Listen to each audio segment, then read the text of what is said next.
Hi again then guys, and welcome to episode 34 of B-Road Ballers, the review series for Gran Turismo's selection of hot hatches, older and newer, some very flashy, some very understated. And in this particular episode we are reviewing one of those which is a lot more understated, much more of a sleeper car, but still a sleeper with quite the cult following. It's a very popular car, and for some very distinct and well understandable reasons. It's the Honda Civic SiR-II. Now there are a couple of versions of this car on the game. The version that I'm reviewing is the highest PP version, and this car is, as far as hot hatches go, pretty brilliant. Now Japanese cars in general, of a performance nature, especially on Gran Turismo, but also to some degree in real life, are very good value. You get a lot of performance for the money. And this carries over, for the most part anyway, to the game. And it certainly does with this car. This car costs just 17,000 credits. Those 17,000 credits though, or just under, get you a 1.6 litre VTEC, which you can turbocharge up to a very, very impressive 375 horsepower and an equally impressive 232 foot-pounds of torque.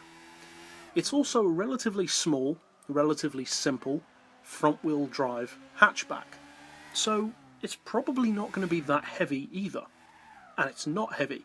It only weighs 874 kilos with the full weight loss package, which is the kind of thing that you could probably assume it would be as a hot hatch, because many of them are quite lightweight. But you have to bear in mind, although the Civic certainly isn't a big car, it's not a particularly small car either. As far as hot hatches go, it's a lot bigger than a K car, for instance, so to weigh that little is still very impressive.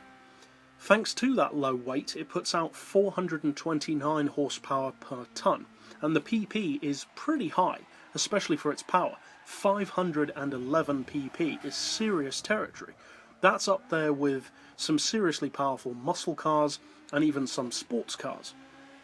All from a just under 17 grand sleeper car. In terms of how it performs, fans of the Civic and of Type Rs and of VTECs will already know what the SiR-II is capable of. It's a really good hot hatch. I'm not a massive fan of the Civic, performance versions or otherwise, but it has to be said, even by someone like me who's not the biggest fan of them, that this is a fantastic performance car. And to be honest, I may actually say that, in my opinion at least, the SiR-II is actually a more impressive car overall on Gran Turismo than the Type R is. Because although the Type R is the obvious choice, it's also known for being as good as it is. Whereas the SiR-II, although known to Civic fans, isn't anywhere near as well recognised by everyone else. So it's much more of a sleeper, it's also cheaper, and has, I would say, a better grasp of its performance. At the end of the day, it's not that much less powerful than the premium Type R Civic that's on the game. That car has about 389 horsepower, this has 375. That's not that much less. This car is more understated, it's cheaper, it's lighter, and I would say the handling is quite possibly even better, partially due to the fact that it has less power to deal with. Because obviously with a front-wheel drive hot hatch, you're always going to have the inclination towards torque steer and shredding those front tyres. That is certainly less the case with the SiR-II than with the Type R. I'm not saying you can't spin up those front wheels, of course you can, but it's much easier to cope with the power when you've got less of it to deal with, and that's a big advantage of the SiR-II. As I said, I personally think that this is a better handling car than the Type R, but that's purely down to personal opinion and, at least to some degree, on how you set up your car. Overall, this is a very specific type of hot hatch. Obviously it's a JDM Legend, etc., but that's not what I mean. This is a very specific hot hatch for a very specific reason. Many hot hatches are for people who want to show off their hot hatch, like the Focus RS, the Megane Cup, etc. They're very flashy, they're very showy, they have shouty, loud paint jobs, loud exhausts, big wings, etc. They're very look at me. Even some of the older ones like the Delta, although understated in comparison, are still quite eye-catching. Cars like this are not. This is a car which it doesn't care about what people think of it. It's a car which is for pure drivers, driving fans, people who want a car that performs first and turns heads later.